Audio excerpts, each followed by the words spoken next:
هر گناهی، هر غفلتی ما رو به سمت یأس میبره و اگر ما سعی نکنیم برای حفظ امید، یأس بر ما کم کم غلبه خواهد کرد. حالا برای اینکه یأس خودمون رو از بین ببریم، یکی از اقدامات خوندن همین دعاهایی است که از ائمه هدی علیهم السلام به ما رسیده.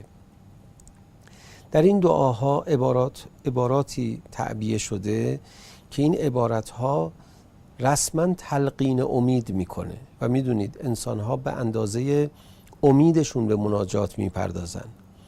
آدمها به اندازه امیدی که دارن استغفار میکنن، نه به اندازه گناهان. حتی آدمها به اندازه ترسشون از قیامت نیست که به مناجات میپردازن، به اندازه امیدشون به مغفرت الهی است که اقدام میکنن به دعا و مناجات. کسانی که سحرخیزی نمیکنن، کسانی که وقت نمیگذارن برای دعا، اینها خیلیاشون مشکل یأس دارن.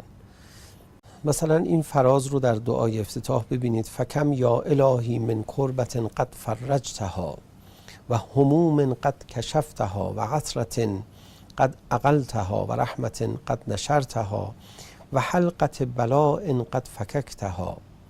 با عبارتهای مختلف به تفصیل در این دعای کوتاه صدا میزنه: خدایا کم بلایی نبوده که از من برطرف کردی، کم غمی نبوده که برطرف کردی، کم رحمتی نبوده که بر من باریده ای، کم مشکلی نبوده که این مشکلات رو برای من برطرف کردی. خب اینها یعنی این که من دارم به خودم تلقین میکنم بله خدای من به من خیلی مهربانه و کم تا حالا با من مهربانانه برخورد نکرده. چقدر تلقین امید میکنه. فرازهای دیگری هم دوباره در این دعای شریف هست: الحمدلله علی حلمه بعد علمه.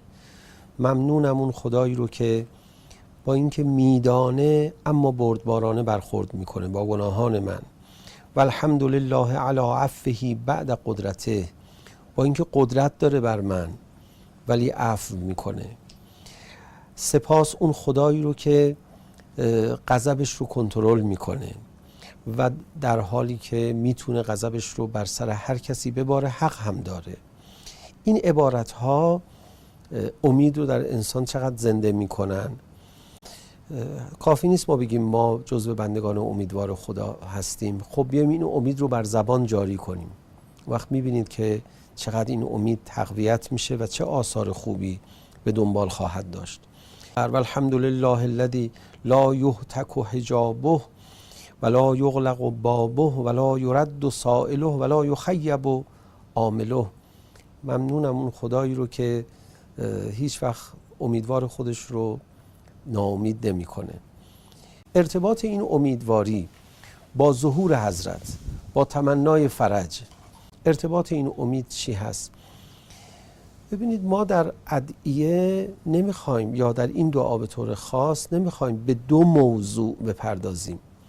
یکی به اصلاح ارتباطمون با پروردگار عالم، یکی به تقویت و اصلاح ارتباطمون با حضرت ولی عصر ارواحنا له الفدا و اولیاء خدا. نه، در ادامه همون ارتباط خوبی که باید با خدا برقرار کنیم که نیاز ماست، در ادامه همون ارتباط ما با اولیاء خدا قشنگ میشه، ارتباط ما زیبا میشه. در همین موضوع امید، کسی اهل امید نباشه و دچار یأس باشه او منتظر هم نخواهد بود.